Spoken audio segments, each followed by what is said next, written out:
हरिओम। स्वागत है आप सभी का हमारे इस यूट्यूब चैनल में। आज हम बात करेंगे यूजीसी द्वारा जारी जो नेट जेआरएफ 25 कोड का सिलेबस है उसके बारे में। ये सिलेबस यूजीसी के जो ऑफिशियल वेबसाइट है उससे डाउनलोड किया गया है। जो ये 25 कोड का सिलेबस है, जो लोग भी चाहते हैं यूजीसी नेट निकाल करके पीएचडी में एडमिशन लेने का और स्कॉलरशिप प्राप्त करने का, उन लोगों के लिए पूरा सिलेबस है। आगे देखेंगे हम कैसे है। तो देखिए, ये संस्कृत का सिलेबस है। जो लोग संस्कृत से एमए किए हुए हैं वे लोग इसको दे सकते हैं और लाभ उठा सकते हैं। ये कोड 25 कोड का है। सिलेबस 25 कोड का सिलेबस है। पाठ्यक्रम है, 10 इकाइयों में बटा हुआ है। ये संस्कृत के लिए है। जो भी लोग एमए किए हुए हैं संस्कृत से, वो एमए के बाद में इस फॉर्म को भर सकते हैं और इस परीक्षा को दे सकते हैं। तो देखिए, इसमें 10 इकाइयाँ हैं। इसमें इस परीक्षा में 10 इकाई होती हैं। तो 10 इकाई में पहला इकाई है। 10 इकाई अलग अलग होती हैं, जैसे कि कोई भी है जो नेट नेट का कोई भी पेपर होता है वो 10 इकाई में बटा हुआ होता है। ये भी संस्कृत का है तो ये भी 10 इकाई में बटा हुआ है। तो 10 इकाई में पहला जो इकाई है वो वैदिक साहित्य से है। तो वैदिक साहित्य में पहला भाग है।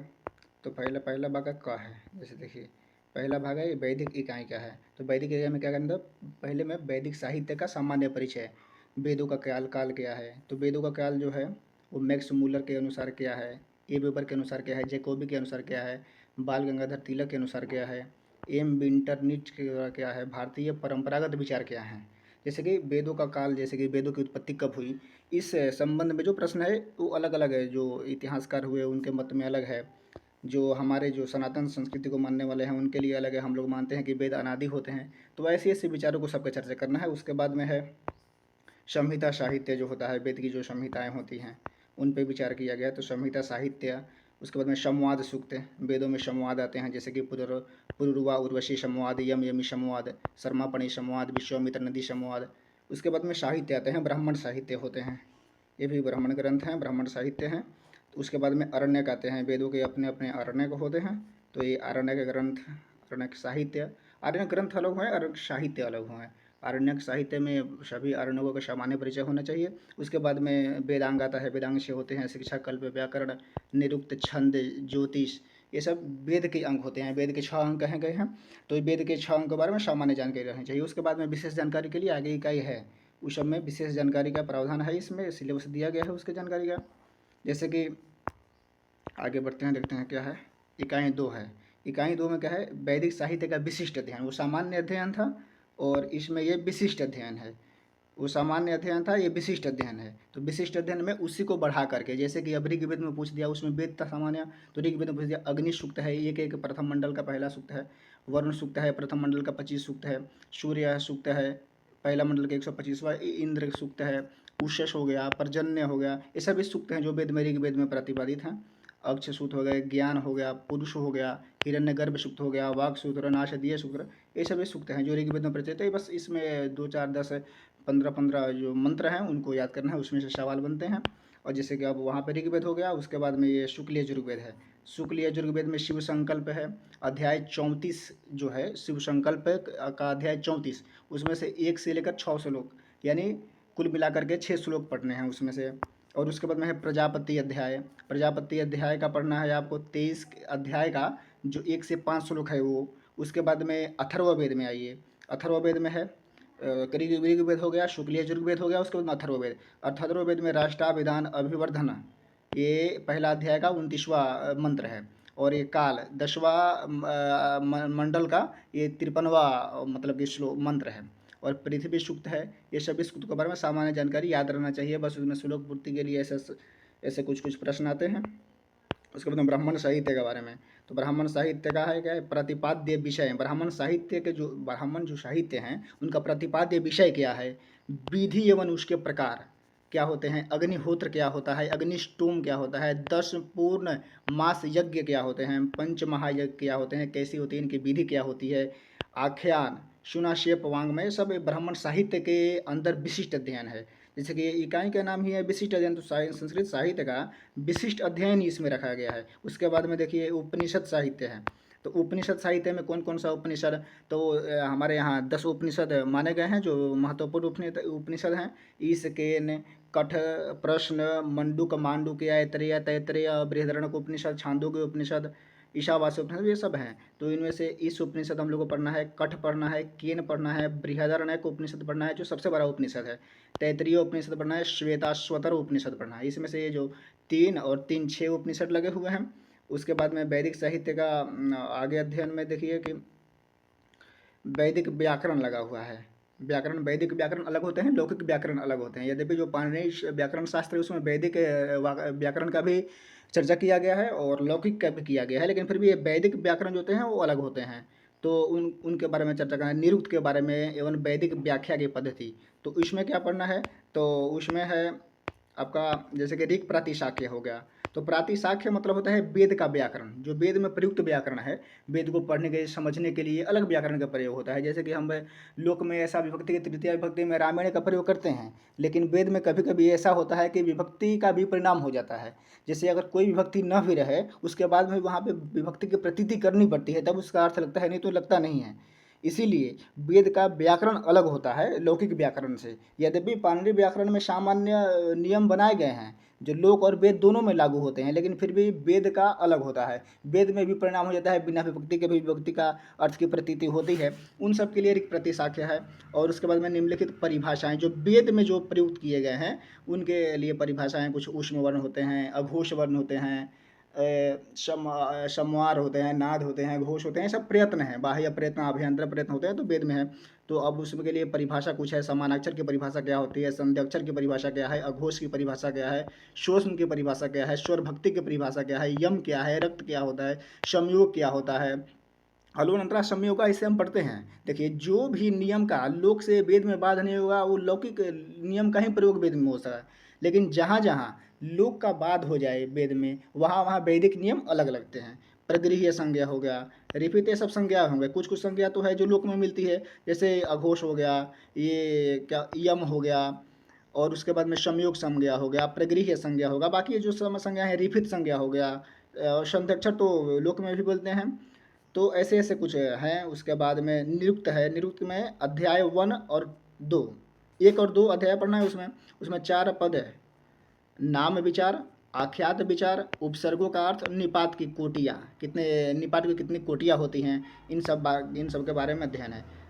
निरुक्त के अध्ययन के प्रयोजन क्या है। हम जो निरुक्त पढ़ते हैं, कोई कहा गया कि संस्कृत में कहा जाता है कि प्रयोजनम अनुद्देश्य न मंदोपि प्रवर्तते, प्रयोजन के बिना किसी की प्रवृत्ति किसी कार्य में होती नहीं है।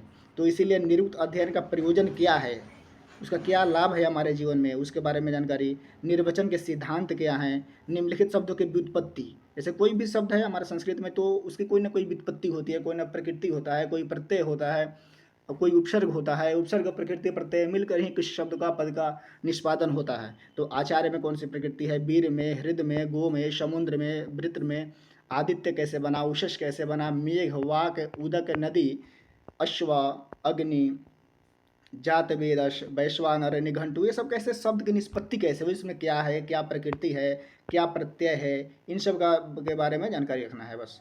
उसके बाद में निरुक्त हो गया। निरुक्त अध्याय 7वां, दैवत कांड जो है, निरुक्त के अध्याय 7 जो है, सप्त अध्याय जो है वो दैवत कांड है। उसके बारे में कुछ जानकारी, सामान्य जानकारी होनी चाहिए। ऐसे विशेष जानकारी में तो उतरेंगे तो बहुत समय लग जाता है नेट जेआरएफ की तैयारी करने के लिए, लेकिन सामान्य जानकारी होनी चाहिए बस परीक्षा निकालने के लिए। ऐसा नहीं है कोई विद्वान उसमें बन नहीं जाना है, लेकिन एग्जाम निकालने के लिए, उसको मतलब कंपटीशन फेस करने के लिए कुछ तो सामान्य अध्ययन रहना ही चाहिए। उसके बाद में है वैदिक स्वर। स्वर कौन होते हैं, उदात है, अनुदात है, स्वरित, 3 स्वर होते हैं। सामान्य पाणिनीय व्याकरण में भी चर्चा है इसके बारे में, ऊंचैरुदातः, नीचैरुदातः, समाहारः, स्वरितः। तो यही स्वर वेद में प्रयुक्त है। वो यद्यपि वो उसका लोक में अभी कोई प्रयोग है नहीं, लेकिन वो वैदिक प्रयोग के लिए ही ये सब सूत्र हैं। जैसे ऊंचैरुदाता हो गया, नीचैरुदाता हो गया, समाहारः, स्वरितः हो गया, ये सब जो सूत्र पाणिनि द्वारा जो बनाए गए हैं वे सब वेद के लिए ही बनाए गए हैं। उसका लोक में कोई प्रयोग दिखता नहीं है उतना। उसके बाद में हो गया वैदिक व्याख्या। वैदिक व्याख्या पद्धति, प्राचीन एवं अर्वाचीन। अर्वाचीन का मतलब होता है नवीन, जो प्राचीन नहीं हो वो नवीन होता है। तो प्राचीन और अर्वाचीन, वैदिक व्याख्या की पद्धति क्या है, प्राचीन पद्धति क्या रही है, और जो नवीन पद्धति है वो क्या रही है। तो ये ऐसा है। ये दूसरा इकाई खत्म हुआ। उसके बाद में तीसरा इकाई दर्शन साहित्य में आता है। तो दर्शन का है, देखिए तीसरा इकाई में भी ये दर्शनों का सामान्य परिचय होगा। फिर चतुर्थ इकाई आएगा, उसमें दर्शनों का विशिष्ट परिचय होगा। तो जैसे देखिए यहाँ पे जो है प्रमुख भारतीय दर्शनों का सामान्य परिचय। हम लोग जानते हैं कि एक भारतीय दर्शन होते हैं, पाश्चात्य दर्शन होते हैं। तो भारतीय दर्शन में षट दर्शन आते हैं। तो षट दर्शन जो है वो आस्तिक दर्शन है। आस्तिक इस बेस पे हम लोग मानते हैं कि आस्तिक जो होते हैं वो वेद में अपनी आस्था रखते हैं। और नास्तिक कौन है? तो नास्तिको वेद निंदक, यानी जो वेद की निंदा करते हैं, जो वेद को अपना प्रमाण मानते नहीं हैं, वे क्या हैं? वे नास्तिक हैं। तो वैसे ही हम लोग के दर्शन में ऐसे 9 दर्शन हैं, 3 नास्तिक दर्शन हैं और 6 आस्तिक दर्शन हैं। तो भारतीय प्रमुख दर्शनों के सामान्य परिचय में आएगा। देखिए अब क्या होता है, प्रमाण मीमांसा होता है। 3 मतलब कि दर्शनों को 3 भागों में मुख्यतः बांटा जाता है। एक उसका प्रमाण मीमांसा, उसका प्रमाण क्या प्रमाण मानता है, प्रत्यक्ष, अनुमान, उपमान, शाब्द, ये सब क्या मानता है। सब दर्शन अपने अलग अलग मत में अपने अलग अलग प्रमाण को मानते हैं। जैसे चारवाक दर्शन है वो सिर्फ प्रत्यक्ष को ही मानता है, प्रत्यक्षम एवं एक प्रमाणम, दूसरा प्रमाण वो मानता ही नहीं है कोई। और उसके बाद में तत्व मीमांसा होता है। तत्व मीमांसा में जिज्ञासा होता है कि संसार बना कैसे है आखिर। तो चारवाक कहते हैं कि भाई आकाश है ही नहीं, 4 भूतों से ही संसार बना है, 5वां भूत कोई है ही नहीं। लेकिन हमारे जो आस्तिक दर्शन है वो मानते हैं कि 5 भूतों से संसार की उत्पत्ति हुई है। उसके बाद में आचार मीमांसा, व्यवहार कैसे करना चाहिए लोगों के साथ, हमारा धर्म कैसा रहना चाहिए, आचरण कैसा रहना चाहिए, उसके बाद में आचार मीमांसा के बारे में जानकारी मिलती है। और इसमें ये तीनों को मिला करके ये दर्शन बनता है। ये तीनों को मिला करके दर्शन बनता है। तो इसमें पढ़ना क्या है हम लोग को पढ़ना है चारवाक दर्शन का, पहले प्रमाण मीमांसा, तत्व मीमांसा, उसके बाद में आचार मीमांसा, उसके बाद में जैन दर्शन का, बौद्ध दर्शन, न्याय दर्शन, न्याय के गौतम हुए अक्षपाद गौतम, सांख्य दर्शन के कपिल मुनि हुए, योग दर्शन के महर्षि पतंजलि हुए, और न्याय के गौतम हुए, बौद्ध दर्शन के गौतम बुद्ध हुए, और न्याय के अक्षपाद गौतम हुए। और वैशेषिक दर्शन के हो गए आपके सांख्य दर्शन कपिल मुनि, अब वैशेषिक के कनाद मुनि हो गए। और मीमांसा दर्शन 2 होते हैं, पूर्व मीमांसा और उत्तर मीमांसा। तो पूर्व मीमांसा के जो हो गए वो जैमिनी मानते हैं उनको, और उत्तर मीमांसा के जो हो गए उनके संपादक को हम बादरायण के नाम से जानते हैं। तो इनके संदर्भ में प्रमाण मीमांसा, तत्व मीमांसा, आचार मीमांसा, तीनों के बारे में मतलब ये सामान्य जानकारी होनी चाहिए। कैसे उनका प्रमाण क्या क्या वो प्रमाण मानते हैं, उनके तत्व सृष्टि से निर्मित होने के जो क्या है मतलब सिद्धांत क्या हैं, ये सब। अब देखिए चौथे इकाई में आ गया उसी का विशिष्ट अध्ययन आ गया। जो दर्शन थे भारतीय दर्शन उनका विशिष्ट अध्ययन करना है इसमें। तो विशिष्ट अध्ययन में क्या है, तो ईश्वर कृष्ण जो है, ईश्वर कृष्ण की सांख्य कारिका है, एक ग्रंथ है जिसका नाम है सांख्य कारिका। तो उसमें सत्यकार्यवाद, जैसे सांख्य कारिका को पूरा नहीं पढ़ना है, उसमें कोई पॉइंट है, जैसे सत्कार्यवाद है, पुरुष स्वरूप है, प्रकृति स्वरूप है, सृष्टि का क्रम क्या है, प्रत्यय सर्ग क्या होता है, कैवल्य, ये मतलब कि टॉपिक है छोटे छोटे, वहाँ पे जो अंश हैं, एक प्रकरण है ये। तो छोटे छोटे प्रकरण का अध्ययन करना है हमको। और सदानंद का वेदांत सार है, जो वेदांत दर्शन पे टिका हुआ था। तो ब्रह्म जिज्ञासा ये सब जो ग्रंथ है उन पे टिका हुआ है। तो उनका बस सामान्य अध्ययन, अनुबंध चतुष्टय क्या होता है, अज्ञान के स्वरूप क्या है, अध्यारोप अपवाद क्या हो जाता है, कि असर्वभूतायाम रज्जौ सर्पारोपवाद अध्यारोप है, ये सब जो सिद्धांत उसमें प्रतिपादित किए गए हैं उससे प्रश्न बनते हैं। लिंग शरीर की उत्पत्ति कैसे हुई है, जो हम लोग हैं उसकी उत्पत्ति क्या हुई है, पंचीकरण क्या होता है, विवर्त क्या होता है, महावाक्य क्या है, जीवन से मुक्त क्या होता है, ये सब सदानंद जो वेदांत सार है उसमें सब वैसा डाला प्रतिपादन उसमें किया गया है। ये उसी सब का इसमें का वर्णन किया गया है। और अन्नम भट्ट का तर्कसंग्रह ये तो बहुत प्रसिद्ध ग्रंथ है। ये न्याय शास्त्र में प्रवेश के लिए सबसे प्रसिद्ध ग्रंथ, और सबसे आसान भाषा में बोले तो ये सबसे प्रसिद्ध ग्रंथ है, और आसानी से न्याय में प्रवेश होता है इसके माध्यम से। इसके बाद में आ गए न्याय सिद्धांत मुक्तावली, ये सब जो हैं वो विद्याधरी, ये सब आगे चलती है। बहुत प्रमुख प्रमुख ग्रंथ हैं, बहुत विशद चर्चा है इन सब के बारे में। तो अन्नम भट्ट का तर्क संग्रह या केशव मिश्र की तर्क भाषा, दोनों में से कोई एक, यद्यपि दोनों में विषय की समानता है, विषय दोनों में समान ही है, विषय में कोई ज़्यादा भेद, जातिगत भेद ऐसे है नहीं, प्रतीति छोटी छोटी है कहीं कहीं। तो अन्नम भट्ट का यात्रा संग्रह पढ़िए, मूल मूल से प्रश्न आते हैं, ज़्यादा गहराई से आते नहीं हैं। केशव मिश्र की तर्क भाषा पढ़िए या अन्नम भट्ट का तर्क संग्रह। उसके बाद में उसमें से क्या पढ़ना है, उसमें से पूरा नहीं पढ़ना, क्या पढ़ना है, तो पदार्थ क्या है, तो कारण क्या होता है, असाधारण कारणम करणम, ये सब प्रमाण क्या होता है, अनुमान प्रमाण में जो है प्रत्यक्ष होते हैं, अनुमान होते हैं, उपमान होता है, शब्द होता है, ये सब पढ़ना है। प्रमेय क्या होता है, तो ये छोटा छोटा यूनिट उसी में क्या है, सब टॉपिक होता है। जैसे अन्नम भट्ट का तर्क संग्रह हो गया, उसमें सब टॉपिक हैं, ये सब जो छोटे छोटे अंक में हैं, तो इन सबको पढ़ना है। उसके बाद में लघुअक्षी भास्कर का अर्थ संग्रह है, ये इसको पढ़ना है, इससे सवाल बन जाते हैं। लघुअक्षी भास्कर का अर्थ संग्रह छोटा है, बस 10-15 पन्ना का होगा ऐसा कुछ, उसके बाद में पतंजलि का योग सूत्र जो है, पतंजलि का योग सूत्र, उसमें क्या क्या पढ़ना है, तो व्यास के भाष्य सहित, ये व्यास हुए हैं जो पतंजलि योग सूत्र पे अपना भाष्य लिखे हैं। भाष्य का मतलब विशद चर्चा होता है, उसी सूत्र पे विशद चर्चा हो गया। जैसे योगस चित्त वृत्ति निरोधा, इस पे विशद चर्चा हो गया कि भाई चित्त क्या है, वृत्ति क्या है, निरोध क्या होता है, इस सब के बारे में। ऐसे तो चित्त की भूमि क्या होती है, चित्त वृत्तियाँ क्या होती है, ईश्वर का स्वरूप कैसा है, योग के अंग कितने होते हैं, समाधि क्या होता है, कैवल्य क्या होता है, ये पतंजलि के योग सूत्र के अनुसार और व्यास भाष्य के साथ, सिर्फ मूल नहीं, व्यास भाष्य के साथ ये सब तैयार रहना चाहिए। उसके बाद में बादरायण का जो ब्रह्म सूत्र है, जैसे आता है, पहला क्या है, पहला एक नंबर है, पहला आ जाएगा, पहला है अथातो ब्रह्म जिज्ञासा। अथातो ब्रह्म जिज्ञासा जो है पहला है, अथातो ब्रह्म जिज्ञासा, तो उसका शंकर भाष्य, शंकर ने सभी उपनिषदों पे अपना भाष्य लिखा है, तो उस भाष्य का यहाँ पे भाष्य को ले करके ही उसके बाद में पढ़ना है इसको। जैसे कि अब विश्वनाथ पंचानन भट्टाचार्य का है, विश्वनाथ पंचानन भट्टाचार्य का है न्याय सिद्धांत मुक्तावली। तो ये न्याय का जो ग्रंथ तर संग्रह था, उसे एक उच्च कोटि का ग्रंथ है, और इसमें से मात्र अनुमान खंड को ही पढ़ना है, पूरे न्याय सिद्धांत मुक्तावली को नहीं पढ़ना है, सिर्फ अनुमान खंड को ही पढ़ना है। उसके बाद में है क्या, पांचों में सर्वदर्शन संग्रह एक पुस्तक का नाम है, जिसमें सभी लगभग 9 दर्शन, जो आपने भारतीय दर्शन है, जो षड जो आस्तिक दर्शन है, और 3 जो नास्तिक दर्शन है, जो जैन, बौद्ध और चारवाक, तो उन सब में बस जैन को और बौद्ध को पढ़ना है, बाकी सब दर्शनों का उसमें नहीं पढ़ना है। उसे जैन दर्शन संग्रह जो सर्वदर्शन संग्रह जो ग्रंथ है, उसे सिर्फ जैन मत और बौद्ध मत पढ़ना है बस, उससे आगे नहीं। अब इकाई 5 में हम लोग देते हैं, इकाई 5 बहुत महत्वपूर्ण है, जैसे कि ये व्याकरण से, टोटली व्याकरण से संबंधित है। तो व्याकरण एवं भाषा विज्ञान, व्याकरण आप जानते हैं कि व्याकरण को वेद का मुख कहा जाता है, तो ये व्याकरण सबसे महत्वपूर्ण है। कोई भी भाषा को जानने के लिए सबसे पहले व्याकरण ज्ञान ज्ञान जो होता है अति आवश्यक होता है। उसी को ध्यान में रख करके व्याकरण के सामान्य परिचय देखिए, इकाई 5 में होगा सामान्य परिचय, उसके बाद में इकाई 6 होगा जो, उसमें विशेष परिचय होगा। विशेष मतलब व्याख्या उसमें पढ़ना होगा आप लोगों को। सामान्य परिचय में क्या करना है, तो निम्नलिखित जो आचार्य हुए हैं उनका परिचय, जैसे पाणिनि हुए, जो अष्टाध्यायी ने लिखा है, इनका जन्म लगभग 250 ईसा पूर्व ऐसा माना जाता है। जो नेपाल अभी का जो पाकिस्तान लाहौर का प्रांत है, वहाँ पे इनका जन्म हुआ था। तो इनका पिता का नाम पणिन था।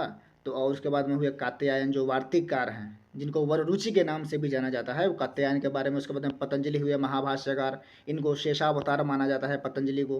भर्तृहरि हुए, जो वाक्यपदीयम ग्रंथ के रचनाकार हैं। वामन जयादित्य हुए, भट्टोजी दीक्षित हुए, सिद्धांत कौमुदी के प्रक्रिया ग्रंथ में सबसे उच्च कोटि का ग्रंथ इन्होंने रचना किया है, सिद्धांत कौमुदी, भट्टोजी दीक्षित। नागेश भट्ट हुए, सिद्धांतों को प्रतिपादन करने में बहुत अच्छी भूमिका निभाने वाले नागेश भट्ट हुए, जिनका ग्रंथ है लघु शब्दिंदु शेखर वगैरह वगैरह, बहुत सारे ग्रंथ हैं। जैनेन्द्र हैं, कैयट हैं, और साकटायन है, हेमचंद्र सूरी, सारस्वत व्याकरणकार जो हैं। उसके बाद में पाणिनीय शिक्षा, पाणिनीय शिक्षा है, ये ग्रंथ है, कोई छोटा मोटा ग्रंथ है, उसके बारे में जानकारी है। भाषा विज्ञान के बारे में जानकारी रहना चाहिए। तो भाषा विज्ञान में किया गया, तो भाषा विज्ञान में बता रहे हैं कि भाषा की परिभाषा क्या होती है, भाषा हम किसे कहते हैं, भाषा का वर्गीकरण क्या है, आकृति मूलक भाषा, पारिवारिक भाषा, एवं 2 प्रकार का वर्गीकरण किया गया है। उन दोनों प्रकार के वर्गीकरण के बारे में सामान्य जानकारी होनी चाहिए। ध्वनियों का वर्गीकरण किया गया, ध्वनि कितने प्रकार के होते हैं, तो स्पर्श, संघर्षी, अर्धस्वर, स्वर। संस्कृत ध्वनियों के विशेष संदर्भ में बस विशेष व्याख्या इसमें चाहिए। अब मानवीय ध्वनि यंत्र, जैसे हम लोग जो ध्वनि यंत्र बनाते हैं, उन लोग में क्या विशेषता है, कैसे वो बनती है, ध्वनि परिवर्तन के कारण क्या होता है, ध्वनि का नियम क्या है, ग्रिम का नियम, ग्रासमान, वर्नर, ये जो नए नए वैज्ञानिक हुए हैं, वो ध्वनि के अपने साउंड के बारे में कोई लॉ नियम दिए हुए हैं, उन सब के बारे में यहाँ पे सामान्य जानकारी बस अपेक्षित है, उससे ज़्यादा अपेक्षित है नहीं। उसके बाद में जैसे देखिए, अर्थ परिवर्तन की दिशाएं एवं कारण, जैसे मान लीजिए कोई शब्द का प्रयोग होता है, तो उसके अर्थ का निर्धारण परिस्थिति मतलब कि तय करती है। जैसे सैंधव हमारे हम कहते हैं, तो सैंधव का अर्थ अश्व भी होता है, और सैंधव का नमक मतलब नमक भी होता है, क्षार भी होता है। तो वहाँ के जो मतलब कि पर्यावरण जो है, वो डिसाइड करता है कि किसी शब्द का अर्थ क्या होगा, वाक्य के लक्षण कितने लक्षण क्या होता है, वो भेद कितने होते हैं वाक्य के। ठीक है। उसके बाद में भारोपिया परिवार का सामान्य परिचय, और क्या, वैदिक संस्कृत एवं लौकिक संस्कृत में अंतर। वैदिक संस्कृत अलग होते हैं, लौकिक संस्कृत अलग होते हैं। वैदिक संस्कृत उनको बोलते हैं जो वेद में प्रयुक्त होते हैं, जैसे कि कोई मंत्र हो गया, स्वस्ति न इंद्रो वृद्धस्रवाः इत्यादि जो होते हैं, वहाँ पे जो विभक्ति पर भी परिणाम होता है, विभक्ति का जो अर्थ होता है, वो विभक्ति के न रहने पर भी तदर्थ का गम्यमान होता है। जैसे मान लीजिए कोई विभक्ति का प्रयोग नहीं हुआ, फिर भी वहाँ पे उस अर्थ के प्रतीति करने पर ही अर्थ की सार्थकता हो रही है, तो वहाँ पे हम विपरिणाम कर देते हैं विभक्ति। द्वितीय विभक्ति अगर नहीं भी रहेगी फिर भी वहाँ पे हम ऐसा मान लेते हैं कि वहाँ पे द्वितीय है। तो ये वैदिक व्याकरण हो गया। लोक में ऐसा होता नहीं है। लोक में जब रामेण बनेगा तभी हमको ज्ञात होगा कि यहाँ पे तृतीय है। रामस्य में हम कभी तृतीय मान नहीं सकते हैं। कितना भी श्रुति कहे हमको आकर के कि रामस्य में अगर हम क्या मान लें कि रामस्य में तृतीया मान ले, तो नहीं मान सकते हैं। तो इसलिए लौकिक व्याकरण अलग है, वैदिक अलग है। और क्यों भाषा तो वाक्य में अंतर, जैसे वाक्य मतलब जो बोलते हैं हम, और जो भाषा है, तो दोनों में अंतर क्या है, भाषा तथा बोली में क्या अंतर है। तो बोली आप जानते हैं कि क्षेत्रीय होता है, ये भाषा सार्वजनिक होता है। तो बाकी ये सब इस सब में अंतर जाना है। और उसके बाद में विशिष्ट आ गया। विशिष्ट अध्ययन में क्या है, तो विशिष्ट अध्ययन इकाई 6 है और व्याकरण का विशिष्ट अध्ययन इसमें करना है। तो भाई इसमें परिभाषाएं आएंगी, संधि आएगा, सुबंत प्रकरण है, सुप प्रत्यय हो जिनके अंत में उनको सुबंत बोलते हैं। तो परिभाषाएं में क्या क्या है, तो संहिता परिभाषा, संहिता क्या होती है, आदिरंते न संहिता सूत्र है। संयोग क्या होता है, हलोरंत्र संयोग। गुण क्या होता है, अदें गुण। वृद्धि क्या होती है, वृद्धरादेश, पहला सूत्र ही पाणिनि व्याकरण शास्त्र का। प्रातिपदिक क्या होता है, तो अर्थवधातुर प्रत्यय प्रातिपदिकम। नदी संज्ञा क्या होता है, घी संज्ञा क्या होती है, अलवंत्याद पूर्व उपधा, उपधा संज्ञा, शेषोघ्या सगी से घी संज्ञा होती है। यु स्त्रियाख्य नदी से नदी संज्ञा होती है। अपिक्त क्या होता है, गति संज्ञा किसकी होती है, पद किसे बोलते हैं, सुप्तिगम पदम। विभाषा संज्ञा क्या होता है, सवर्ण क्या होता है, टी संज्ञा क्या होती है, प्रगृह्य संज्ञा क्या होती है, सर्वनाम स्थान क्या होता है, भ संज्ञा क्या होता है, ये चिभम सूत्र है भ संज्ञा करने वाला। सर्वनाम क्या होता है, सर्वदीने सर्वनामानी। निष्ठा क्या होता है, अक्तौतु निष्ठा। ये सब सूत्र हैं जो पाणिनि व्याकरण शास्त्र में प्रयुक्त हैं। उसके बाद में संधि के बारे में, संधि क्या होती है, तो असंधि, जो अच मतलब स्वर वर्ण के बीच में जो संधि होती है वो अच संधि हो गई। हल संधि का मतलब जो व्यंजन वर्ण के बीच में होती है। और विसर्ग संधि यानी विसर्ग के स्थान पे कोई संधि हो जाती है।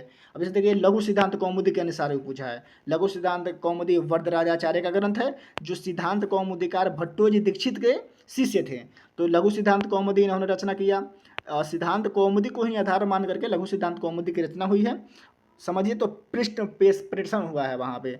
जैसे कि वहाँ का जितना है, जैसे मंगलाचरण को छोड़ करके बाकी सब इति माहेश्वराणी सूत्राणी अनादि संज्ञा अर्थानी ये सामंत्यायितः सबका वहाँ पे पृष्ठ प्रेषण हुआ है। उसके बाद में सुबंत में क्या है, तो सुबंत में सुप प्रत्यय हूँ जिनके अंत में, तो स्व जसम और छष्टाभ्याम विस्गभ्याम व्यस गसिभ्याम व्यस गसुसाम की वो सुप, ये जो प्रत्यय है तो शु से लेकर के जो शुप के पकार तक एक प्रत्याहार बनता है तो शुप हो जाता है। तो शुप प्रत्याहार असुप और अंत यानी शुप अंत, तो झलाम जसु अंत लेकर के सुबंत हो जाता है। तो शुप यानी शुभ प्रत्याहार हो जिनके अंत में, वे सब सुबंत होते हैं। तो जैसे राम शब्द रूप हो गया, राम हो गया। सर्व का तीनों लिंगों में शब्द रूप याद करना है। सर्व स्त्रीलिंग में भी चलता है, सर्वम त्रिषु या तटम त्रिषु, तो सर्व जो है वो तीनों लिंगों में चलता है। विश्वपा है, विश्वम्पा तिरक्षत इति विश्वपा। हरि शब्द का रूप त्रि शब्द भी तीनों लिंगों में चलता है। सखी, सुधि, गुरु, पितृ, गौ, रमा, मति, नदी, धेनु, मातृ, ज्ञान, वारी, मधु, इन सब का शब्द रूप याद करना है। तो ये तो भाई रटने वाला चीज़ है, इसमें कुछ है नहीं। रट के ऐसे कि राम शब्द रूप का अगर आप याद कर लेते हैं तो अकारांत जितने हैं सबको याद हो ही जाएगा लगभग। अकारांत पुल्लिंग जितने हैं सबका याद हो जाएगा। आप नदी का याद कर दिए तो स्त्रीलिंग का याद कर लेंगे। उसके बाद में हलंत, हलंत का याद करना है। हलंत क्या है, तो हलंत में कौन कौन शब्द रूप है, तो हलंत में ली है। लिह आस्वादन धातु से क्यूप होकर के लिह बनता है, प्रातिपदिक बन जाता है। विश्वम वहती इति विश्ववाट बनता है। चतुर, चतुर का तीनों लिंगों में याद करना है। ईदम का तीनों लिंगों में याद करना है। किम का तीनों लिंगों में। तत् का तीनों लिंग में। राजन शब्द का रूप, मघवन का रूप, पथिन का रूप, विध्वस का रूप, अस्मद युष्मद, ये हलंत के जो शब्द रूप हैं इनको याद करना है। उसके बाद में समास में क्या है, तो समास में अव्ययी भाव समास, तत्पुरुष समास, अन्य पदार्थ प्रधान होता है अव्ययी भाव समास में। तत्पुरुष में तत्पुरुष होता है। बहुब्रीहि में भी अन्य पदार्थ की प्रधानता होती है। अव्ययी भाव में अन्य पदार्थ की प्रधानता नहीं होती है। अव्ययी भाव अव्यय होते हैं। जैसे जो भी अव्ययी भाव समास होगा उसकी अव्यय संज्ञा हो जाती है। अव्यय संज्ञा के होने के पास क्या होता है, तो अव्यय होने के कारण विभक्ति की उत्पत्ति होती है लेकिन उनका लुक हो जाता है अव्ययदापशुपः से। उसके बाद में बहुब्रीहि में अन्य पद की प्रधानता होती है। द्वंद्व में क्या होते हैं, दो होते हैं लेकिन दोनों की प्रधानता होती है। ये लघु सिद्धांत कौमुदी के अनुसार पढ़ना है, सिद्धांत कौमुदी के अनुसार नहीं पढ़ना है। ओनली लघु सिद्धांत कौमुदी के अनुसार इसका अध्ययन करना है। उसके बाद तद्धित प्रत्यय, तद्धित प्रत्यय हमेशा सुबंत से उत्पत्ति होती है इनकी। जैसे कि क्या बोलते हैं कि उपगु अपत्यम औपगवम बनता है, ये अपत्यार्थक प्रत्यय हो गया। अपत्य का मतलब होता है जैसे पुत्र और पौत्र दोनों को अपत्यार्थ में लेते हैं। मतवर्थीय का मतलब होता है कि वत, तदस्यास्त्यस्मिन इति मतुप, ये जो सूत्र है इसी को मतवर्थीय प्रत्यय बोलते हैं। मतवर्थीय मत वत होता है, तो ऐसा प्रत्यय ये सिद्धांत कौमुदी के अनुसार पढ़ने हैं, ये लघु सिद्धांत कौमुदी के अनुसार नहीं पढ़ने हैं। ये किसके अनुसार पढ़ना है? सिद्धांत कौमुदी के अनुसार। ये थोड़ा क्लिष्ट है, ये सिद्धांत कौमुदी के अनुसार पढ़ना है, ये थोड़ा बड़ा प्रकरण है। ये मतवर्थीय और अपत्याधिकार का प्रकरण चलता है वहाँ पे। और उसके बाद में तिगंत में क्या है, तो तिगंत में तिंग यानी तिंग, तिंग का मतलब तिप तसझी से लेकर के और टिप तसझी सिप्थस्थम मिपुअसमस्तम झ था सथम ध्वम इड वहिंग महिंग, ये जो प्रत्यय है तो महिंग के गकार तक, महिंग के गकार तक टिप तसजी के ती से लेकर के महिंग के गकार तक जो प्रत्यय बनते हैं वे तिंग प्रत्यय कहे जाते हैं।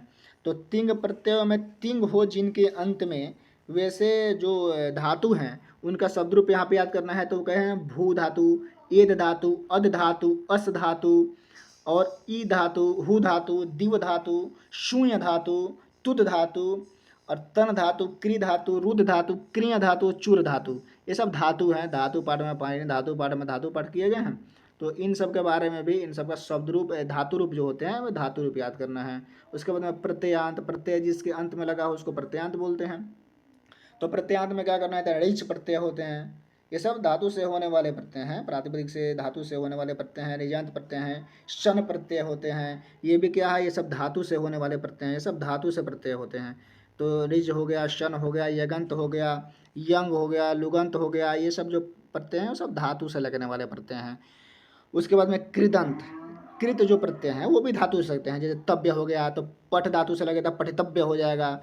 तबियत भी लगे तभी पठतव्य होगा, पठनीय हो जाएगा, अनियर लगे तो यत प्रत्यय, अड़यत प्रत्यय, क्यप, सत्री, सान, अक्तवा, अक्तवतु, अक्तवतु, ये जो अक्तवा अक्तवतु है ये सब निष्ठा प्रत्यय हैं। तुमुन है, अड़मुल है, ये सब भी प्रत्यय हैं जो क्या बोलते हैं उसको, धातु से लगते हैं। तो अब उसके बाद में क्या? स्त्री प्रत्यय, जैसे कि प्रातिपदिक से कोई प्रत्यय अगर लगे जिससे स्त्री अर्थ गम्यमान हो, स्त्रीत्व की प्रतीति हो, तो स्त्री प्रत्यय होता है। जिससे टाप लगता है, अज से टाप लगेगा तो अजा बन जाता है। अज से टाप लगा, अजाद यतश टाप सूत्र है, अजाद यतश टाप से टाप हो जाएगा। तो अब लघु सिद्धांत कौमुदी के अनुसार ये क्या पढ़ना? स्त्री प्रकरण हम लोगों को पढ़ना है, सिद्धांत कौमुदी के अनुसार नहीं, लघु सिद्धांत कौमुदी के अनुसार, जो यद्यपि बहुत छोटा प्रकरण है, बहुत कम सूत्र है उसमें। और ये जो कारक प्रकरण है, कारक प्रकरण ये पढ़ना है आपको सिद्धांत कौमुदी के अनुसार से। क्लिष्ट प्रकरण है, थोड़ा लगेगा क्लिष्ट है लेकिन उतना क्लिष्ट है नहीं, लेकिन फिर भी ये सिद्धांत कौमुदी के अनुसार से, लघु सिद्धांत कौमुदी के अनुसार से नहीं, सिद्धांत कौमुदी से के अनुसार इसका अध्ययन अपेक्षित है यहाँ पे इस परीक्षा के लिए। और उसके बाद परस्मय पद और आत्मनेय पद का विधान, कब परस्मय पद का प्रयोग होता है, कब आत्मनेय पद का प्रयोग होता है, इसका विधान हम लोग को पढ़ना है क्या? सिद्धांत कौमुदी के अनुसार से। ये भी लघु सिद्धांत कौमुदी के अनुसार से नहीं है, सिद्धांत कौमुदी, कहीं कहीं सिद्धांत कौमुदी के अनुसार से पूछा है, कहीं कहीं लघु कौमुदी के अनुसार से, जिसकी महत्ता जहाँ जहाँ है उस अनुसार से यहाँ पे पूछा गया है। उसके बाद में क्या है? तो महाभाष्य का पस्पसाहनिक, पस्पसाहनिक में क्या है? तो शब्द की परिभाषा, शब्द किसे कहते हैं, शब्द की परिभाषा। उसके बाद में शब्द एवं अर्थ का संबंध क्या होता है, शब्दार्थ है वो तादात्म्यम, शब्द अलग है कि अर्थ, शब्द और अर्थ एक ही हैं, इन दोनों का संबंध क्या होता है। और क्या है? व्याकरण अध्ययन के उद्देश्य क्या है, यानी उद्देश्य मतलब प्रयोजन। संस्कृत में एक उक्ति है कि प्रयोजनम अनुद्देश्य न मंदोपि प्रवर्तते, प्रयोजन के बिना किसी कार्य में मंद व्यक्ति की भी प्रवृत्ति नहीं होती है, इसीलिए बिना प्रयोजन के किसी की प्रवृत्ति नहीं देखी गई है। तो हम इस ग्रंथ में प्रवृत्त हम व्याकरण पढ़े, इसका प्रयोजन है क्या आखिर? तो वही व्याकरण का उद्देश्य क्या है, तो बताते हैं कि रक्षोहागम लघव संदेहार्थ अध्ययन व्याकरणम। उसके बाद में व्याकरण की परिभाषा क्या है, व्याकरण किसे कहते हैं, साधु शब्द के प्रयोग का परिणाम क्या है। बोलते हैं कि साधु शब्द के प्रयोग से क्या पुण्य जनकत्व होता है, पुण्य जनकत्व साधु शब्दत्वम। तो साधु शब्द क्या होता है? साधु शब्द का लक्षण है पुण्य जनकत्वम साधु शब्दत्वम, यानी साधु शब्द पुण्य की जनकता रखने वाले होते हैं। और व्याकरण की पद्धति क्या है, ये सब का अध्ययन है। उसके बाद में वाक्य पदियम जो भर्तृहरि की रचना है, तो वाक्य पदियम का ब्रह्म कांड पढ़ना है। ब्रह्म कांड में क्या है? स्फोट का स्वरूप क्या है, जैसे कि स्फोट होता है वर्ण स्फोट, वाक्य स्फोट, पद स्फोट, 3 प्रकार के स्फोट माने गए हैं। उसके बाद में शब्द ब्रह्म का स्वरूप क्या है, ब्रह्म, शब्द ब्रह्म की शक्तियाँ क्या है, स्फुट एवं ध्वनि के संबंध क्या है, शब्द अर्थ के संबंध क्या है, ध्वनि के प्रकार कितने होते हैं, भाषा के स्तर कितने होते हैं, इन सब के बारे में विशिष्ट अध्ययन है यहाँ पे। उसके बाद में इकाई इकाई 7 आता है। तो इकाई 7 में क्या है, तो इकाई 7 में है संस्कृत साहित्य, काव्य शास्त्र एवं छंद परिचय। तो संस्कृत साहित्य जो हैं, जैसे कि अभिज्ञान शाकुंतलम हो गया, मेघदूत हो गया, रघुवंशम हो गया, विक्रम उर्वशीय हो गए, सब संस्कृत साहित्य हैं। प्राचीन काल में तो चलचित्र होते नहीं थे, तो चलचित्र के माध्यम से लोगों का अभिनय नहीं होता था, इसीलिए वो नाटक का प्रयोग करते थे। तो सब नाटक हैं, कुछ कुछ काव्य रचनाएं हैं जो राजा के दरबार में कवि लोग रहते थे, वो अपनी अपनी रचनाएं करके राजा को प्रसन्न किया करते थे। उन सब के माध्यम जैसे वहाँ पे हैं, जैसे भाष्य हो गए, तो भाष्य के 13 नाटक मिलते हैं। अश्वघोष हो गए, कालिदास हो गए, अभिज्ञान शाकुंतलम बहुत प्रसिद्ध ग्रंथ है इनका। शूद्रक हो गए, अभिज्ञान शाकुंतलम का इंग्लिश में भी अनुवाद 1867 के आसपास में हुआ है, जो विदेश में भी चलता है। शूद्रक हो गए, विशाख दत्त हो गए, भारवी हो गए, माघ हो गए, हर्ष हो गए, बाण भट्ट हो गए, कादम्बरी बहुत अच्छी रचना है इनकी, जिसका शुकनासोपदेश लगा भी हुआ है इसमें। और दंडी हो गए, भवभूति हो गए, भट्ट नारायण हो गए, बिल्हण हो गए, श्रीहर्ष नेषधीय चरितम, अंबिका दत्त व्यास, पंडित क्षमाराव, बी राघवन, श्रीधर भास्कर वर्णेकर, ये सब जो कवि हुए हैं, इन सब कवि का सामान्य परिचय, इनका जन्म क्या हुआ, इनकी रचना कौन कौन सी है, कौन सी रचना से इनको मतलब कि उत्कृष्टता की प्राप्ति हुई, ये सब के बारे में। उसके बाद में काव्य शास्त्र है। तो काव्य शास्त्र में क्या है, रस संप्रदाय, कितने रस संप्रदाय हैं, अलंकार संप्रदाय कितने हैं, रीति संप्रदाय क्या होता है, कितने हैं, ध्वनि संप्रदाय क्या होता है, वक्रोक्ति संप्रदाय क्या होता है, औचित्य संप्रदाय क्या होता है, ये सब के बारे में सामान्य जानकारी होना चाहिए। उसके बाद में पाश्चात्य काव्य शास्त्र जो हुए, पाश्चात्य दो दार्शनिक हुए पश्चिमी सभ्यता के, यूरोप एथेंस आदि की सभ्यता में। तो पाश्चात्य दार्शनिक जो हुए, पाश्चात्य काव्य शास्त्र हुए, जो काव्य की रचना पे जोर देने वाले हुए, अरस्तु हुए। ये अरस्तु प्लेटो के जो शिष्य हुए अरस्तु हुए, इनको जीव विज्ञान का जनक भी माना जाता है, पॉलिटी का भी यानी राजनीति शास्त्र का भी जनक अरस्तु को माना जाता है। और लॉन्जाइनेस, क्रोचे, ये जो हुए जो पश्चिमी सभ्यता के, जो यूरोप सभ्यता वाली है, उन सब सभ्यता के ये काव्य हैं, काव्य के रचनाकार हैं, काव्य पे अपने मत को प्रस्तुत करने वाले हैं। इन सब काव्य के मतों को पढ़ना है। उसके बाद में इकाई 8 में साहित्य का विशिष्ट अध्ययन आता है। विशिष्ट अध्ययन में पद्य, पद्य जो रचना होता है, जो पद्य में है, जैसे कि जिसको गायन करके पढ़ा जा सके, वो ऐसा है बुद्ध चरित्र। तो बुद्ध चरितम का प्रथम जो अंक है, वो प्रथम जो सर्ग है वो पढ़ना है। रघुवंशम का प्रथम सर्ग पढ़ना है। किरातार्जुनीयम का प्रथम सर्ग, शिशुपाल वध का ही प्रथम सर्ग, और उसके बाद में नैषधीय चरित्रम का प्रथम सर्ग। ये सभी क्या है, ये सभी मतलब कि ये महाकाव्य हैं। तो कवि की रचना रघुवंशम हो गई, किरातार्जुनीयम हो गया, शिशुपाल हो गया। उसके बाद में नाटक, नाट्य में पढ़ना है स्वप्नवास उदत्तम, अभिज्ञान शाकुंतलम जो महाकवि कालिदास की है, बेणी संहारम, मुद्रा राक्षस जो विशाखा दत्त की है, उत्तर रामचरितम, उसके बाद में रत्नावली श्रीहर्ष की है, मृच्छकटिकम, ये सब नाटक पढ़ने हैं। पूरा पूरा नाटक ही लगा हुआ है इसमें, कोई अंक ऐसा नहीं है कि 2 अंक 3 अंक लगा हुआ है, ऐसा नहीं, पूरे नाटक ही लगे हुए हैं इसमें। उसके बाद में गद्य हैं, तो गद्य में 10 कुमार चरितम पढ़ना है, अष्टम उच्छ्वासी पढ़ना है, पूरे 10 कुमार चरितम नहीं पढ़ना है। हर्ष चरितम में पंचम उच्छ्वास, कादम्बरी में शुकनासोपदेश ही सिर्फ पढ़ना है। ये बहुत अच्छी ग्रंथ है, मतलब कि आजकल के युवा को शिक्षा देने के लिए सबसे अच्छा ग्रंथ किसी को आप सजेस्ट कर सकते हैं तो शुकनासोपदेश है। उसके बाद में है चंपू काव्य हैं, गद्य पद्य दोनों होते हैं, वो चंपू काव्य है। नल चंपू का प्रथम उच्छ्वास पढ़ना है बस, मात्र नल चंपू का प्रथम उच्छ्वास है। उसके बाद में साहित्य दर्पण, तो साहित्य दर्पण में क्या, तो काव्य की परिभाषा साहित्य दर्पण के अनुसार, और काव्य की अन्य परिभाषाओं का खंडन। जैसे मान लीजिए कोई खंडन मंडन, हमारे संस्कृत परंपरा में ऐसी परंपरा रही है कि खंडन मंडन होता रहता है, खंडन मंडन करने से ज्ञान की वृद्धि होती है। तो ऐसे उनके परिभाषाओं का खंडन किस प्रकार किया गया है। शब्द की शक्ति, संकेत ग्रह, जो अभिधा लक्षणा व्यंजना होती है, 3 शक्ति होती है शब्द के पास में, एक अभिधा होती है, एक लक्षणा होती है, एक व्यंजना होती है।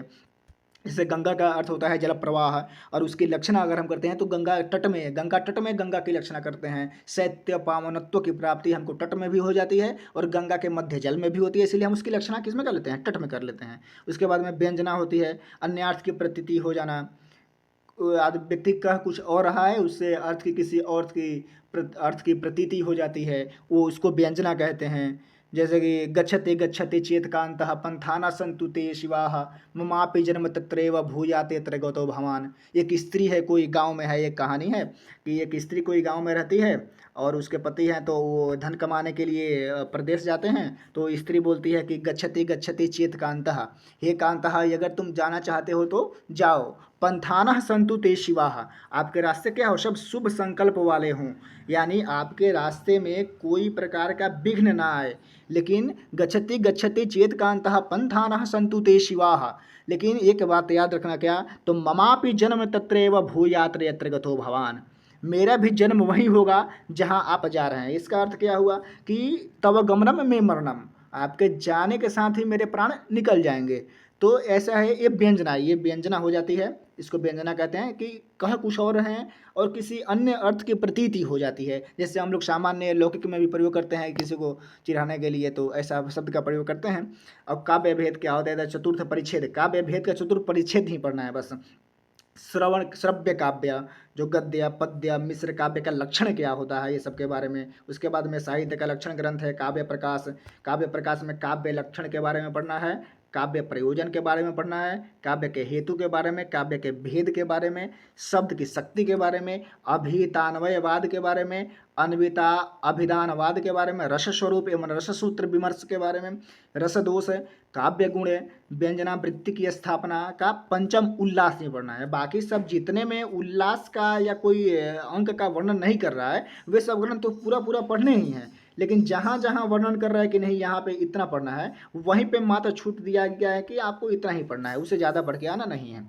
अलंकार में क्या है, तो वक्रोक्ति अलंकार, अनुप्रास, यमक, श्लेष, उपमा, रूपक, उत्प्रेक्षा, समासोक्ति, अपनुति, निदर्शना, अर्थांतर न्यास, दृष्टांत, विभावना, विशेषोक्ति, स्वभावोक्ति, विरोधाभास, शंकर, संसृष्टि, ये सभी ये अलंकार के बारे में, सामान्य इनके लक्षण के बारे में, इनमें कितने वर्ण होते हैं और कितने पे यति होती है, इन सब के बारे में सामान्य जानकारी रहना चाहिए और कुछ उदाहरण भी ज्ञात रहना चाहिए, क्योंकि वह उदाहरण ज्ञात नहीं रहेगा तो ऐसा अच्छा होता नहीं है कुछ। उसके बाद में ध्वन्यालोक का प्रथम उद्योत, ध्वन्यालोक ग्रंथ है उसका प्रथम उद्योत पढ़ना है, और वक्रोक्ति जीवितगम का प्रथम उन्मेष पढ़ना है। कोई ग्रंथ उद्योत में खंडित रहता है, कोई उन्मेष रहता है, ऐसे सब ग्रंथ का कोई प्रकाश में रहता है, कोई उल्लास में रहता है। तो अलग अलग मतलब विभाजन करने के लिए कोई शब्द का प्रयोग किया गया है, जैसे 10 रुपये का प्रकाश में विभाजन होता है, तो इससे कोई विशेष अंतर है नहीं। तो प्रथम उद्योत और प्रथम उन्मेष पढ़ना है।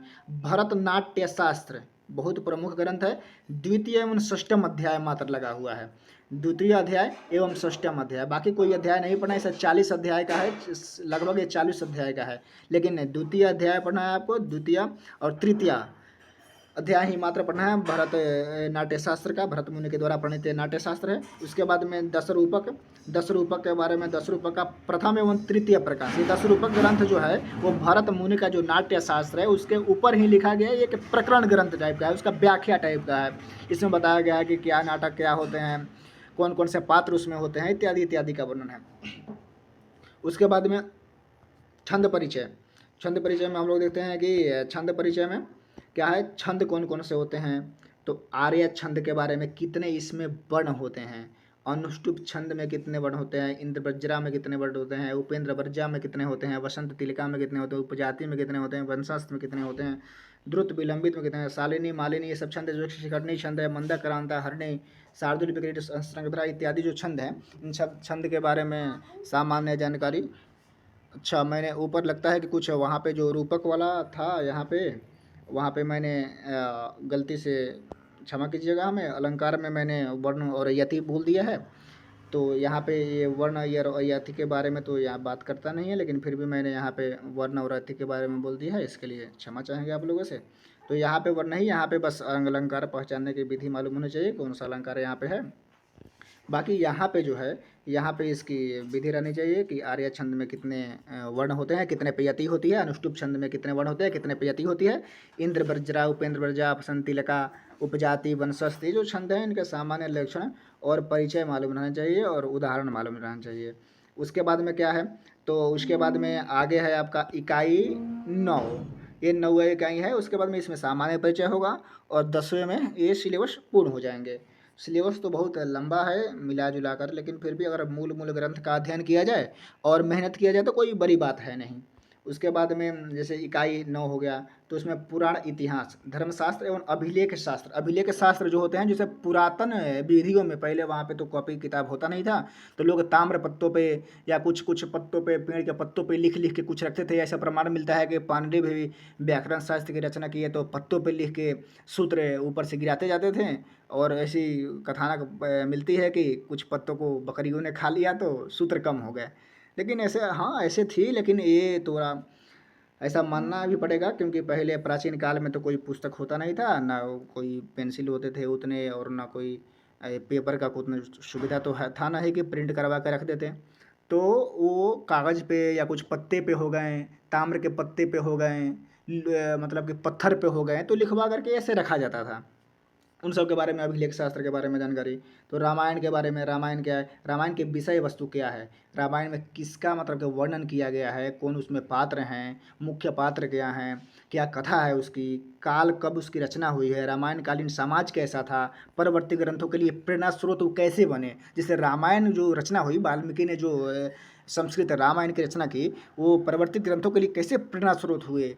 प्रेरणा का मतलब कैसे लोगों को प्रेरणा मिली उससे कि अगला ग्रंथ फिर रचा जाए, कोई अन्य कार्य करे, उसके साहित्य का महत्व क्या है, उसका इम्पोर्टेंस क्या है, रामायण में आख्यान क्या है। उसके बाद में महाभारत के बारे में, विषय वस्तु महाभारत का क्या है। वेद व्यास ने लिखा। वेद व्यास कोई व्यक्ति का नाम होकर के, नाम ना होकर के, बल्कि एक पदवी का नाम था। और काल महाभारत कालीन समाज क्या है, परवर्ती ग्रंथों के लिए इसमें प्रेरणा स्रोत क्या है, साहित्यिक महत्व क्या है, महाभारत में आख्यान क्या लिखा है। उसके बाद में पुराण के बारे में, पुराण की परिभाषा क्या होती है, महापुराण, उपपुराण, पौराणिक सृष्टि विज्ञान क्या है, पुराण के अनुसार से सृष्टि कैसे उत्पन्न हुई है, ये सब के बारे में जानकारी। और पौराणिक आख्यान क्या है, कथानक क्या है वहाँ का, ये सब। उसके बाद में प्रमुख है स्मृतियों का सामान्य अध्ययन, जैसे मनुस्मृति हो गया, याज्ञवल्क्य की स्मृति हो गया, इन सब के बारे में सामान्य अध्ययन। अर्थशास्त्र का सामान्य परिचय, कौटिल्य के द्वारा लिखित अर्थशास्त्र है, उसका सामान्य परिचय यहाँ पे होना चाहिए। और लिपि, जैसे ब्राह्मी लिपि, इतिहास एवं उत्पत्ति के सिद्धांत। ब्राह्मणी लिपि का इतिहास क्या रहा है, ब्राह्मी लिपि है, देवनागरी लिपि है, अभी जो हिंदी है वो देवनागरी लिपि में है। पाकिस्तान में खरोष्टी लिपि में उर्दू का प्रयोग होता है। तो लिपि जो है वो ब्राह्मी लिपि का इतिहास क्या रहा है, उत्पत्ति कैसे हुई है ब्राह्मी लिपि के, इन सब का सिद्धांत के बारे में जानकारी रखना है। और उसके बाद में अभिलेख का सामान्य परिचय, अभिलेख क्या होते हैं, ये कब कब मतलब कि ज़्यादा चरमोत्कर्ष पे कब पहुँचे। अशोक के काल में हम लोग को मालूम है कि अशोक के काल में अभिलेख के जो था वो चरम उत्कर्ष पे था। अपने अभिलेख के द्वारा अशोक अपने मतलब कि शौर्य के बारे में, अपने कार्य के बारे में, मतलब वहाँ से बहुत जानकारी मिलती है। इतिहास में बहुत सारी जानकारियाँ अभिलेख के माध्यम से मिलती है, खास करके जो मौर्यकालीन समाज था उसके बारे में। उसके बाद में इकाई 10 में क्या है, तो इकाई 10 में निम्नलिखित ग्रंथों का विशिष्ट अध्ययन है। जैसे वहाँ पे सामान्य अध्ययन था, यहाँ पे विशिष्ट अध्ययन। एक इकाई में सामान्य अध्ययन होगा, दूसरे इकाई में उसी का विशिष्ट अध्ययन होगा। तो विशिष्ट अध्ययन में सब्जेक्ट वाइज बता देते हैं कि यहाँ यहीं से हम पूछेंगे, बाकी अन्यत्र कहीं से नहीं पूछेंगे। जैसे कि यहाँ पे है कौटिल्य का अर्थशास्त्र का प्रथम विनयाधिकारक। कौटिल्य का अर्थशास्त्र है, उसमें प्रथम जो विनयाधिकारक नाम का प्रकरण है उसी से पूछेगा। यहाँ पे मनुस्मृति में कहाँ से, तो प्रथम, द्वितीय एवं सप्तम अध्याय। मनुस्मृति में अध्याय में विभक्त है, तो उसका प्रथम अध्याय, द्वितीय अध्याय और सप्तम अध्याय के बारे में ही पूछेगा। उसमें से मूल श्लोक से पूछता है, उसका अर्थ क्या है, और ये कहाँ का श्लोक है, श्लोक पूर्ति, ऐसा कुछ सवाल होता है। याज्ञवल्क्य की स्मृति का व्यवहार अध्याय मात्र पढ़ना है, बाकी कुछ नहीं पढ़ना है, सिर्फ व्यवहार अध्याय पढ़ना है, बाकी कुछ नहीं। उसके बाद में लिपि तथा अभिलेख। अब लिपि तथा अभिलेख, लिपि और अभिलेख का जब जब बात होगा तो गुप्तकालीन समाज इतिहास में जाना ही पड़ेगा, ये स्वभावतः बात है, स्वाभाविक बात है। तो लिपि जो गुप्तकालीन चंद्रगुप्त ये जो है प्रथम हुए, ये सब गुप्तकालीन जो था। और अशोककालीन ब्राह्मी लिपि के बारे में जानकारी, कैसी लिखी जाती थी, दाएं से बाएं या बाएं से दाएं, वहाँ का तो विकास कब हुआ, उसको कब अपने उत्कृष्टता पे कब पहुँची थी, इन सब के बारे में जानकारी। उसके बाद में अशोक के अभिलेख है, प्रमुख शिलालेख कौन कौन से हैं, रणथंभौर अभिलेख हैं, एहोल अभिलेख हैं, ये सब जो अभिलेख जो अशोक के द्वारा लिखवाए गए हैं, वे सब अभिलेख के बारे में जानकारी। उसके बाद में प्रमुख स्तंभ लेख, ये कहाँ से प्राप्त हुए, कौन इनका निर्माण करता था, ये सब के बारे में जानकारी। सब मौर्य उत्तरकालीन अभिलेख, मौर्य जो चंद्रगुप्त मौर्य के उत्तरकालीन में जो समाज हुए उनके, कनिष्क जो है 78 AD में इनकी मृत्यु हुई। और कनिष्क बहुत अच्छे शासक थे, शक वंश के शासक थे। इनका 3 सारनाथ बौद्ध प्रतिमा लेख है, जो सारनाथ में जो बौद्ध गौतम बुद्ध की जो प्रतिमा पे लिखा हुआ लेख है उनके बारे में जानकारी। रुद्रदामन का गिरनार शिलालेख, रुद्रदामन ने गिरनार शिलालेख लिखवाया, उस शिलालेख का जानकारी।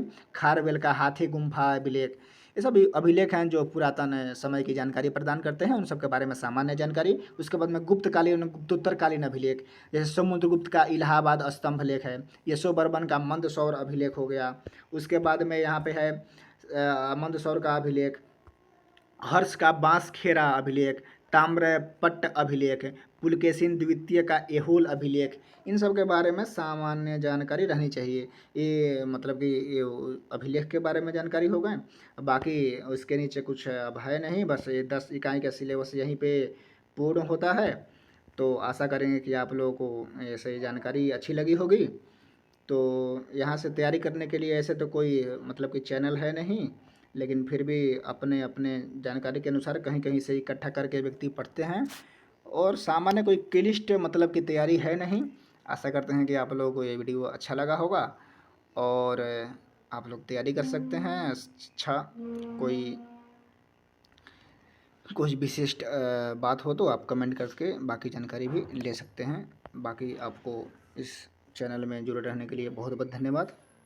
नमो नमः।